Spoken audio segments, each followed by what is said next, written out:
पिछले लेक्चर में हमने ओम्स लॉ ही स्टडी किया था। करंट इलेक्ट्रिसिटी से रिलेटेड जो और एक्सपेरिमेंट्स हैं, जो और एक्टिविटीज हैं, और एक्सपेरिमेंट है, वो जब आप 12th क्लास में होंगे 1-2 साल बाद तो जरूर वहां कर रहे होंगे। ठीक है, अगर एक उस तरीके से आप पढ़े कि केवल बस IIT PMT और उसमें ओनली न्यूमेरिकल और ये तो हो सकता है ना भी करवाया जाए। अरे भाई क्या हो गया, क्यों धक्का मार रहे हो? ठीक है, कोई बात नहीं, सुनो, बातें नहीं यार, क्या हो।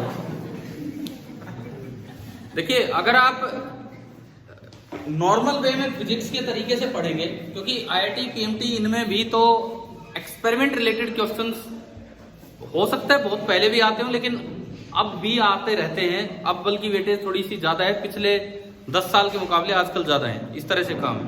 तो ये स्टडी हमें करना पड़ता है और उसका रीजन ये है कि IIT एग्जाम या इस तरह के जो एग्जाम जो लोग बनाते हैं, जो बॉडीज बनाती हैं, वो ये चीज भी देखती हैं कि बच्चा एक रटी रटाई नॉलेज के साथ आ रहा है या कुछ नई चीज भी कर सकता है, मतलब लैब में भी कुछ उसने यूज किया है कि नहीं।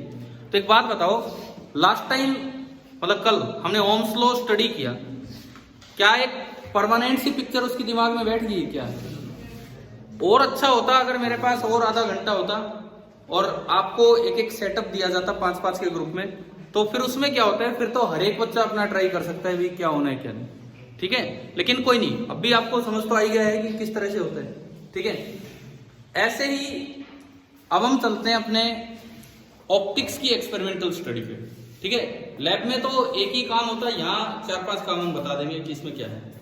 तो हम आज का जो हमारा टॉपिक है that is experimental study of optics, और ये NTSC से पहले एक तरह से लास्ट ऐसी क्लास है जो कंबाइंड वे में हो रही है। ठीक है, आपका कल मेजर है ना, एक 5 को मेजर है और एक 7 को। तो मैं अब आपकी अगली क्लास लूंगा 7 का मेजर होने के बाद, जस्ट फॉर पेपर डिस्कशन। ठीक है, आप आज फ्री हो, मतलब आज जो भी टाइम रहेगा तैयारी कीजिए, लेकिन 6 को भी आप फ्री रहेंगे, जस्ट इसलिए कि 7 का फाइनल मेजर है, फाइनल है ना वो, एक लास्ट मेजर। तो उसकी तैयारी आप लोग करेंगे, और 7 की शाम को जब भी आपका मेजर हो लेगा 2-3 बजे, जितने बजे तक, एक बार फॉर पेपर डिस्कशन जरूर मैं आपकी क्लास लूंगा। देन तो ये होगा कि जिसको कोई जरूरत हो तो भाई वो अपना अलग से पूछ ले, नहीं तो कोई बात नहीं। ठीक है ना, इस तरह से आप अपना रिवीजन करना।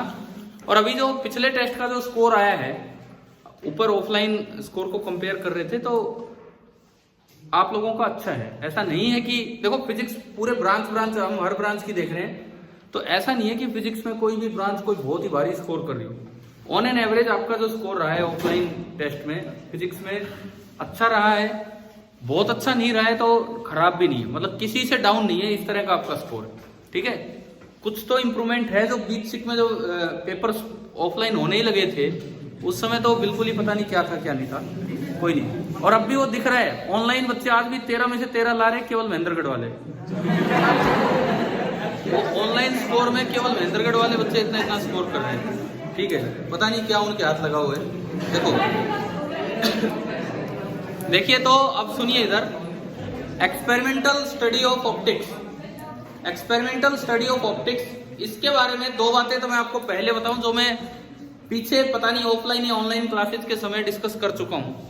U और V का ग्राफ, 1/U और 1/V का ग्राफ बताए ना, ये तो एक बार मैं रिपीट कर देता हूं।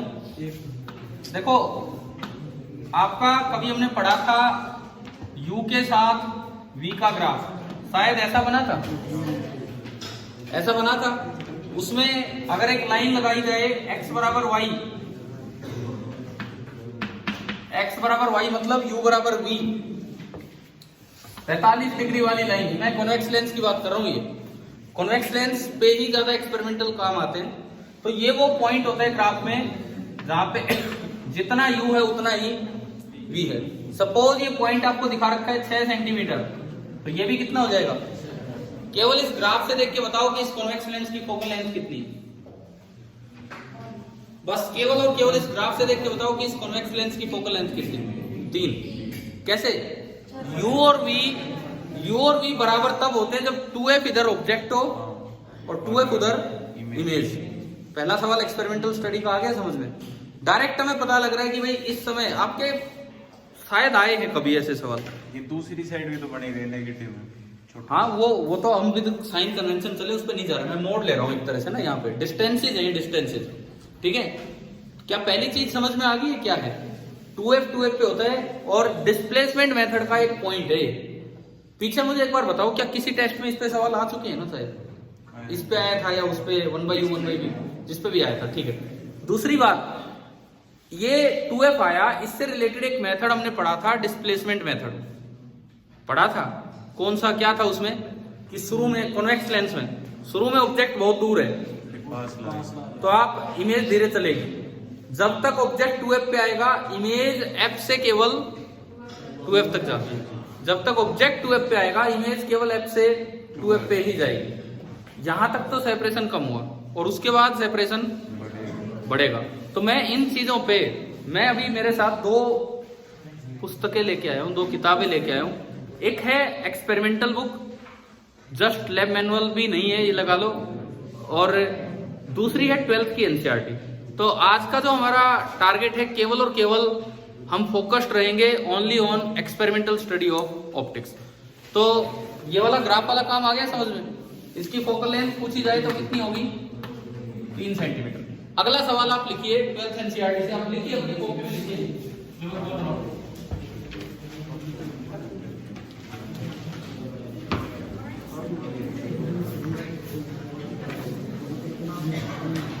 देखो कई साल पहले इस किताब के दोनों साइड कवर थे, अब नहीं है। क्वेश्चन लिखिए, द इमेज ऑफ ए, हो सकता है मैंने कभी पहले करवाया हो लेकिन अभी हम एक्सपेरिमेंटल पार्ट रिवाइज कर रहे हैं तो इनको सीखें। The image of A small electric bulb, the image of A small electric bulb fixed on the wall of a room, fixed on the wall of a room is to be obtained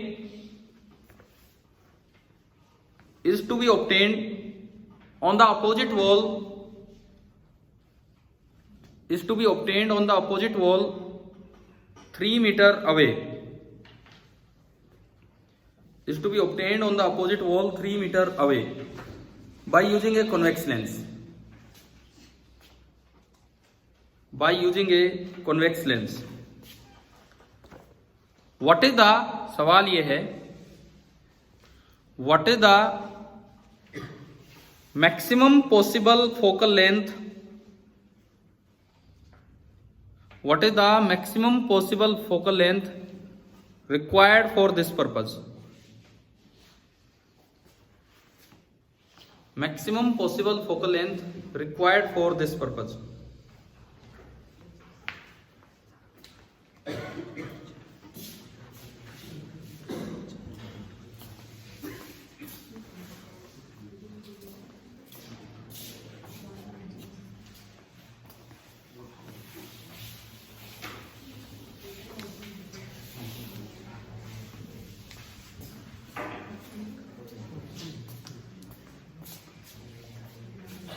object है, सामने एक screen है, दीवार है। देखो object कौन है, इधर दीवार पे क्या है, बल्ब है, और सामने दीवार वो स्क्रीन है। कितनी दूरी इन दोनों के बीच में? 3। तो इसको हम रिप्रेजेंट किया करते थे, अगर आपको याद आए, कैपिटल डी से। 3 मीटर है, सॉरी, नहीं तो रूम कैसे बनेगा यार, ठीक है, 3 मीटर। अब बोला है कि एक लेंस मुझे लेके चलना है और मैं इसकी इमेज सामने लाना चाहता हूं, तो इसकी मैक्सिमम फोकल लेंथ क्या हो? मैक्सिमम फोकल लेंथ, तो देखो सबसे पहली बात हमने अभी सीखा, सामने दीवार पे अगर इमेज आएगी तो वो रियल है कि वर्चुअल है? रियल। और ऑब्जेक्ट बल्ब है तो रियल है। रियल ऑब्जेक्ट की रियल इमेज चाहते हो तो मिनिमम डिस्टेंस उन दोनों के बीच में कितना होना चाहिए? बताओ, अभी थोड़ी देर पहले आप कर रहे थे।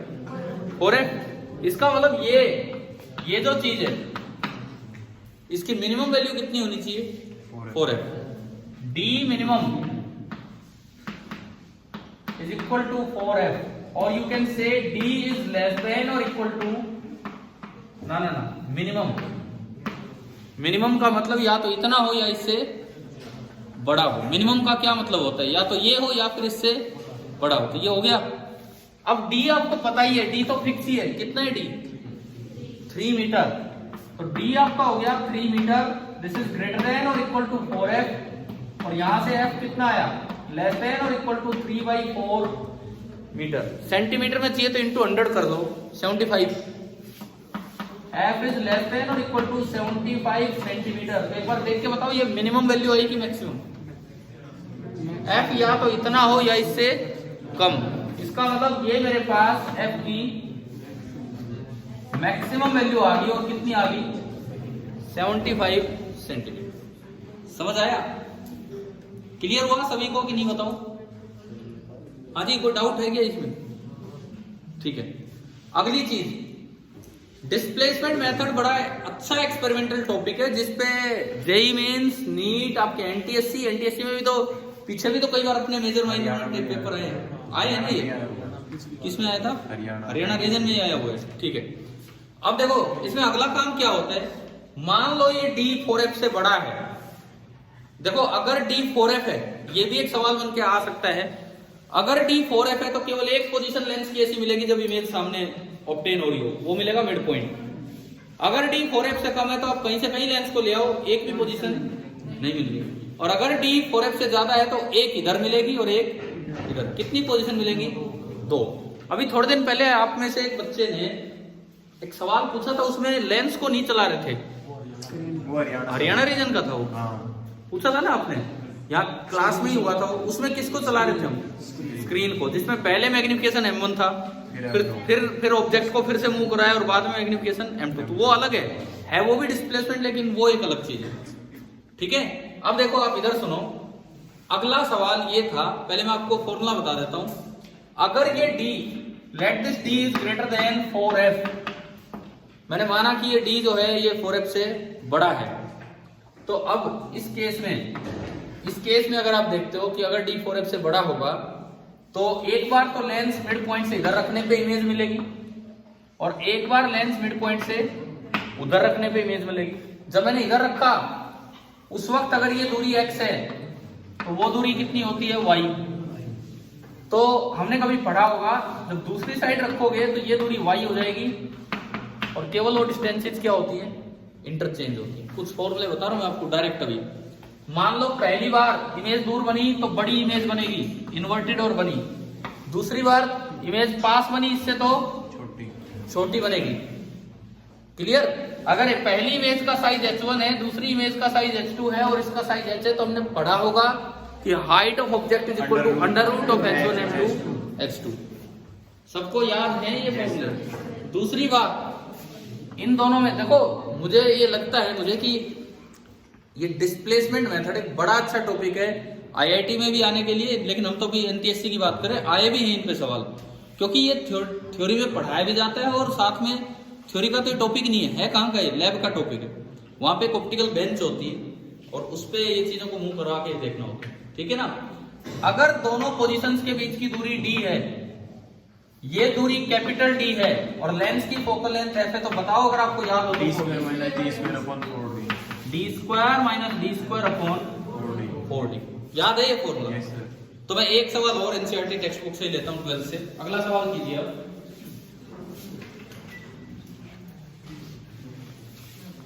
Screen is placed screen is placed 90 centimeter. A screen is placed 90 centimeter from an object. एक ऑब्जेक्ट से 90 सेंटीमीटर दूर एक स्क्रीन रखी हुई है। The image of the object, ये अगली लाइन है, the image of the object on the screen, image of an object on the screen is placed is formed by a convex lens at two different locations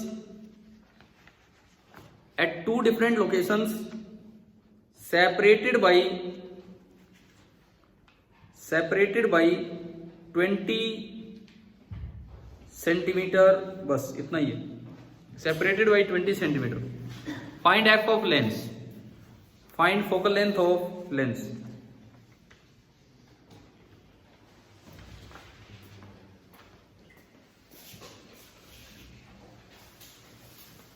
हम केवल ये बस ये 12th NCERT में जो एक्सपेरिमेंटल क्वेश्चन है ये कर रहे हैं।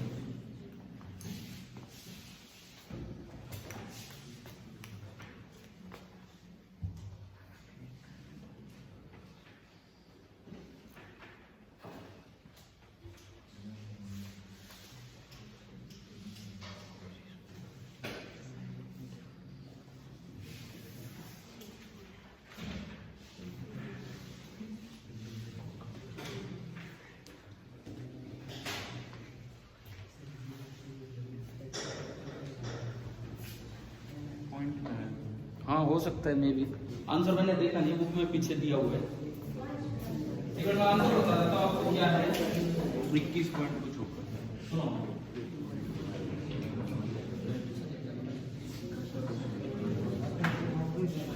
इस क्वेश्चन का आंसर है 21.4 सेंटीमीटर।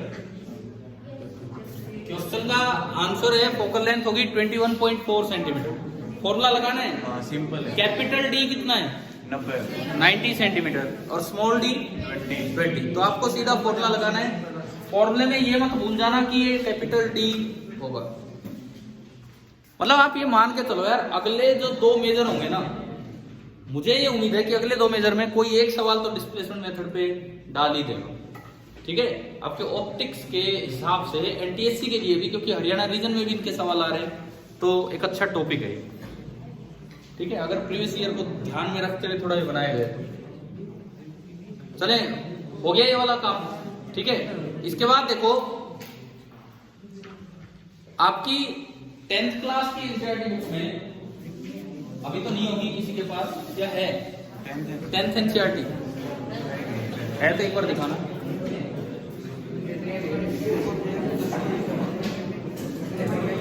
अरे बोलना नहीं है यार, बोलना नहीं है, हमेशा दिक्कत।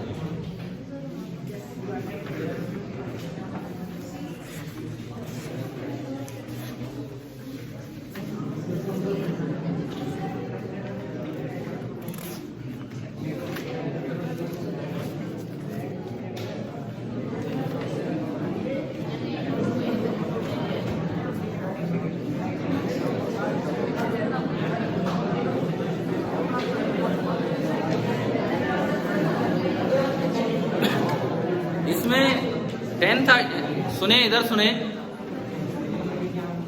10th एनसीईआरटी में एक जगह ना एक एक्टिविटी सी बता रखी है कि कैसे आप किसी भी 10th एनसीईआरटी में एक्टिविटी टाइप में बता रखा है कि कैसे आप किसी भी मिरर या लेंस की अप्रोक्सीमेट फोकल लेंथ निकाल सकते हो। ठीक है, मैं अभी सीधा आपको बताता हूं कि किस तरह से है, तरीका क्या होता है वो सुनिए। अप्रोक्सीमेट फोकल लेंथ निकालना किसी मिरर या लेंस की।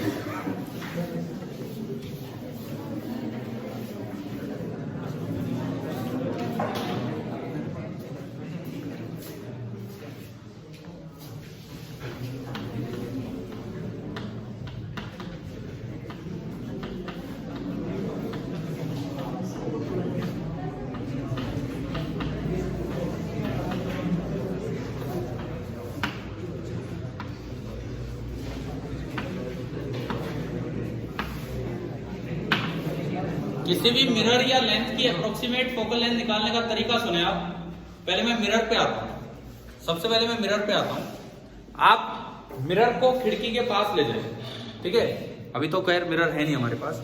मिरर को जैसे कॉनकेव मिरर आप खिड़की के पास लेके जाओ, इस तरह की बाहर से लाइट आ रही हो, लाइट मीन सनलाइट, और तो कुछ है नहीं। ठीक है, बाहर से लाइट आ रही हो और इस तरह हो कि सामने दीवार हो और साइड में कोई खिड़की भी हो, समझ गए हो। जैसे यही बेस्ट अरेंजमेंट है यहाँ आपके रूम में भी, साइड से लाइट भी आएगी और साइड में एक स्क्रीन भी है, समझ में आ रहा है। आप अगर मिरर को आगे पीछे मूव करके देखोगे तो उसकी रिफ्लेक्टेड लाइट दीवार पे तो दिखेगी दिखेगी, अब अगर आप आगे पीछे करोगे तो क्या होगा, बीच में एक पोजीशन आपको ऐसी मिलेगी कि वो एक स्पोर्ट की तरह नजर आएगा, एक स्पोर्ट की तरह। छोटे बच्चे कई बार पेपर को जला के दिखा देते हैं, इस चीज से करते हैं बिल्कुल, और वो तभी जलता है, तभी बर्न होता है जब वो बिल्कुल फोकस पे रखा हो। तो वो जो डिस्टेंस होती है वो फोकल लेंथ ही है। ये तरीका होता है अप्रोक्सीमेट फोकल लेंथ निकालने का। इवन बोला जाता है कि लैब में अगर आप लैब में किसी तरह से फोकल लेंथ निकालने की कोशिश करें तो पहले एक आइडिया ले लीजिए कि लगभग कितनी आनी चाहिए। तो वो तरीका ये है। क्या अप्रोक्सीमेट फोकल लेंथ कैसे निकालनी है समझ आ रहा है? इस तरह से निकालनी है कि सपोज ये दीवार है और कहीं खिड़की भी है, तो आप क्या करेंगे, जो भी मिरर है उस पे लाइट आने दीजिए और इस मिरर को इतनी दूर रखो कि आपको एक स्पॉट सा नजर आए, एक स्पॉट सा बना नजर आए। क्लियर है? और ये जो स्पॉट बना होगा, ये जो दूरी है, अब ये आ कैसे रहा होगा, जो भी हो रहा होगा, लाइट आ रही है बहुत दूर से और वो यहां जाके मिल रही है। ठीक है, तो हम ये कह देंगे कि ये जो दूरी है ये क्या है, अप्रोक्सीमेट फोकल लेंथ।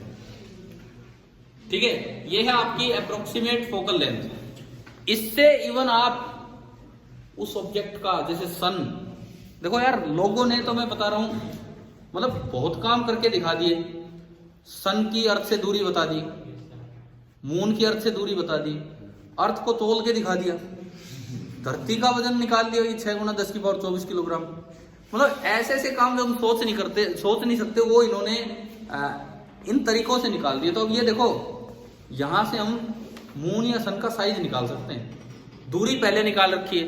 मून की यहां से दूरी को बोलते हैं radius of lunar orbit, moon की अर्थ से डिस्टेंस, और सन की अर्थ से दूरी रेडियस ऑफ सोलर ऑर्बिट।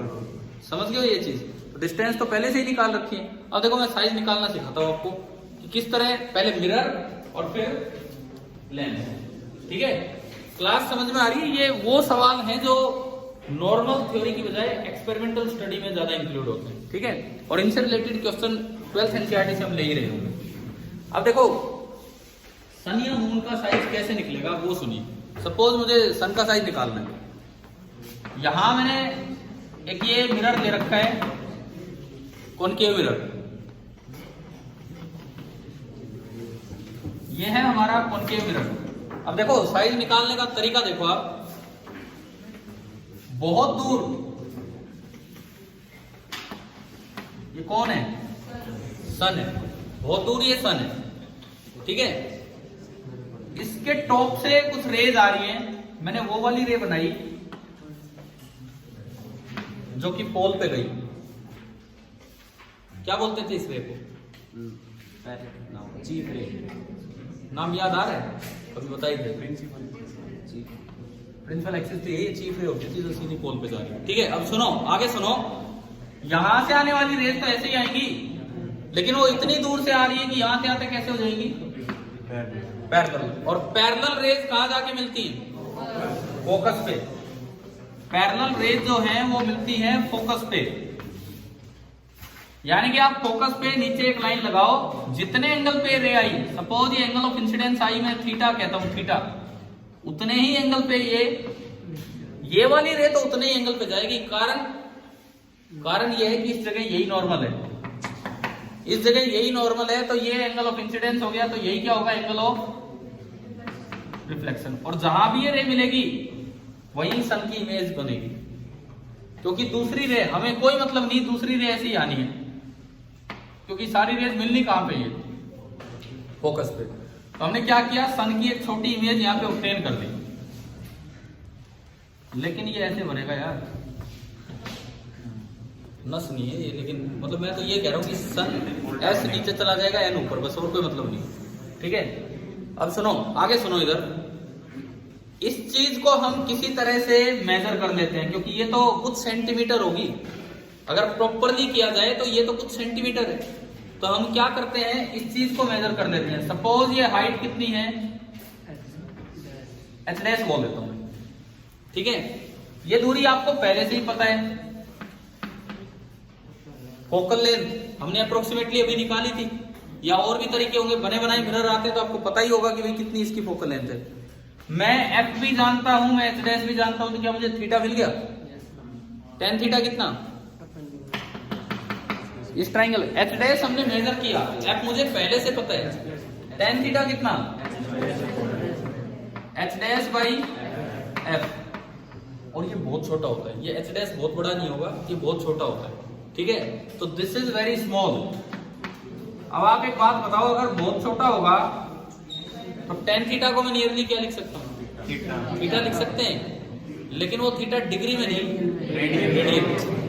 तो this is nearly equal to theta H dash by F, और थीटा आपने किस में लिया, डिग्री का एंगल रेडियन में कन्वर्ट करना आता है, पाई बाई 180, लेकिन पाई होता है 3.14, रेडियन को डिग्री में करना हो तो 180 बाई पाई, है ना। तो आपने पहले यहां से थीटा मेजर कर लिया, जितना ये थीटा होगा उतना ही ऊपर वाला थीटा होगा। अब देखो ये सन है, ये कहाँ है, ये अर्थ पे ही तो होगा, आप धरती पे ही तो हो, ठीक है। तो ये जो है दिस इज ऑन अर्थ, सन से अर्थ की दूरी को हम क्या बोलते हैं, रेडियस और सोलर। मैं आर से डिनोट कर रहा हूं, मैं आर से डिनोट कर रहा हूं, और आर मेरे लिए है रेडियस ऑफ सोलर ऑर्बिट, ठीक है। इस पर अगर मून होता तो लूनर ऑर्बिट हो जाता। फिलहाल रेडियस ऑफ सोलर ऑर्बिट ये आर हो गया। क्या आपको थीटा पहले से पता है, थीटा स्मॉल है, बहुत छोटा है यार ये थीटा, चाहे टेन थीटा ले लो, चाहे थीटा ले लो। अब इसमें बताओ, इसमें यही थीटा क्या होगा, टेन थीटा क्या होगा, इस साइड से, इस ट्राइंगल में मुझे सन का साइज निकालना है, सन का डायमीटर मान लो डी,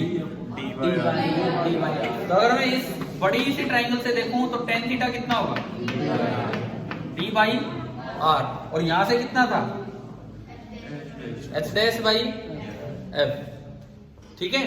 तो मैं इन दोनों को इक्वेट कर सकता हूं, तो मेरे पास बना थीटा बराबर एच डैश बाई एफ बराबर डी बाई आर, और थीटा लेकिन ये किसमें है, तो ये एक रिलेशन आ गया। अब इनमें भाई जो पता हो, जैसे हमने अभी स्टार्ट किया था सन का साइज निकालना है, अगर मुझे रेडियस पता हो, ये चीज मैंने मेजर कर ली, ये मुझे पता है, तो थीटा आ गया, और थीटा आ गया तो उसको उससे भी इक्वेट किया, तो बताओ क्या डी कैलकुलेट हो जाएगा कि ये एक्सपेरिमेंटल तरीके होते हैं, और इनके लिए भाई थोड़ी प्रैक्टिस होनी चाहिए, इतना आसान नहीं होता। देखो थ्योरेटिकली समझ पाना तो बड़ा आसान होता है।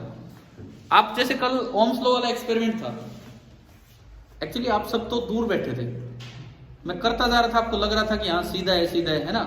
जब वहां पे आगे बुला के जब पहली बार आप करोगे ना उसको, तो असल में कनेक्शन ही नहीं होते कई बार, वैसे ही डर रहता है, आधा डर क्यों रहता है, तीन देख रहे पता नहीं जुड़ पाएगा नहीं जुड़ पाएगा, अरे क्या है उसमें, थोड़ा सा ही है, लेकिन विद प्रैक्टिस वो ढंग से हो जाता है, ठीक है। इसी तरह के ये सारे काम है। तो आपको बताओ थोड़ा सा समझ आ रहा है कि क्या है एक्सपेरिमेंटल स्टडी, इनसे व्यवहारिक ज्ञान मिलता है कि भाई क्या हो रहा है क्या नहीं। देखो फिजिक्स के बारे में यही कहा जाता है कि ये जो इस तरह की फिजिक्स है अलौकिक है, अब पता नहीं क्यों बोलते हैं मुझे नहीं पता, अलौकिक है, तुलनीय है, कई तरह के शब्द इस्तेमाल किए जाते हैं, और कारण वही है, वो किताबी फिजिक्स एक अलग चीज है, हर टॉपिक को यूं अप्लाई कर पाना एक अलग चीज है। क्या इससे बड़ा क्लियर हो रहे हैं कि नहीं चीजें, क्या है क्या नहीं, ठीक है। आईआईटी का फोकस तो अब इन चीजों पे होने लग गया है, नीट में भी एक्सपेरिमेंटल क्वेश्चंस आने लगे हैं, और आपके एनटीएससी में भी शायद आए, या कोई देखो बोर्ड, हरियाणा बोर्ड या कोई भी बोर्ड आगे, सर जल्दी करो भाई जल्दी करो, जा नहीं रहे, अरे सुनो सुनो सुनो, ये 2:30 बजे तक का बोला था इन्होंने मुझे, आधा घंटा हो गया। लेकिन मैं एक चीज और आपको बता देता हूँ, इसी के बाद बता दो, अरे काफी कोई क्वेश्चन बाद में होते रहेंगे। डस्टर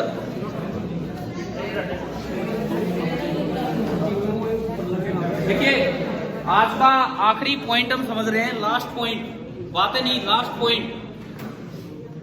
अगर मैं मिरर की बजाय एक लेंस यूज करता, कॉन्वेक्स लेंस, उसकी फोकल लेंथ अप्रोक्सीमेट कैसे निकालूं, उधर से लाइट आने दो, इस बार खिड़की पीछे हो और दीवार आगे हो, और उस लेंस को थोड़ा इधर उधर करके देखो, इतनी दूर रखो कि दीवार पे फिर से क्या बने, स्पॉट ऑफ लाइट बने, उस वक्त लेंस की दूरी जो दीवार से होगी वही क्या होगी, अप्रोक्सीमेट फोकल लेंथ। आगे फोकल लेंथ लगभग सही आती है, वो 0.5 0.7 का फर्क आता है, मतलब 1 सेंटीमीटर के अंदर अंदर डिफरेंस आता है। उसके बाद देखो, अब इसकी मदद से मैं सन का साइज निकालूंगा इसकी मदद से। ये भी उतना ही आसान है। ये बड़ा सा सन है और इसकी दूरी यहाँ से radius of solar orbit, moon होता तो लूनर ऑर्बिट हो जाता। ठीक है, आप यहाँ से फिर से दो रे लो। एक ये जो मिले इमेज कहाँ बननी है, बहुत दूर है, बहुत दूर है फोकस पे। एक और रे लीजिए, आते आते वो भी क्या होगी, पैरेलल, और ये फोकस पे मिलेंगे। यहाँ एक छोटी सी इन्वर्टेड इमेज बनी। इसका साइज आपने मेजर कर लिया, जो हमने क्या बोला, h'। ये एग्जैक्ट साइज हमें निकालना है कितना, d। ये दूरी r और ये दूरी कितनी यार, फिर वही चीज है। इस बार लॉ ऑफ रिफ्लेक्शन नहीं लगा, लेकिन ज्योमेट्री लगी। कौन सा एंगल है, वर्टिकल या पॉजिटिव है। ठीक है, फिर से यहाँ से थीटा मेजर करो, h' बाई, वैसे तो tan थीटा है लेकिन theta in radian, h' by f हो जाएगा। फिर यहाँ से tan थीटा लाओ, d बाई r हो जाएगा। कर लोगे ये? चलते चलते एक आखिरी सवाल 12th NCERT से। आखिरी सवाल इस लेक्चर का, लिखो भाई लिखो, जल्दी लिखो। A telescope with an objective length of focal length 15 meter. A telescope with an objective length of focal length 15 meter is used to view the moon. चांद देखने के लिए काम में लाया जा रहा है। Is used to view the moon.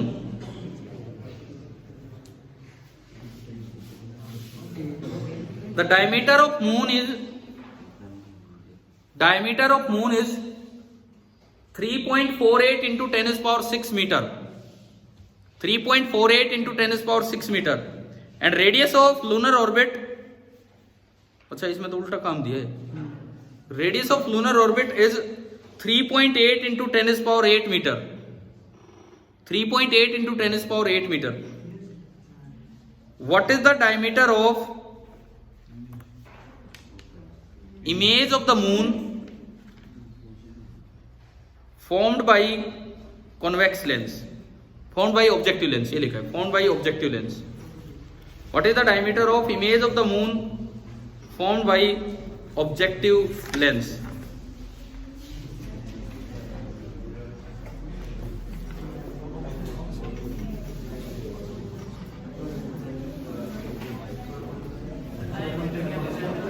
पता नहीं है मुझे। आंसर मैं बता देता हूं, आप करना। इसका आंसर बुक में दिया है 13.7 सेंटीमीटर, 13.7 सेंटीमीटर। भाई बताओ, ये कुछ एक्सपेरिमेंटल स्टडी समझ आई? कुछ और भी हम पढ़ाएंगे आगे कभी, लेकिन अभी फिनिश करते हैं इस काम को। Thank you.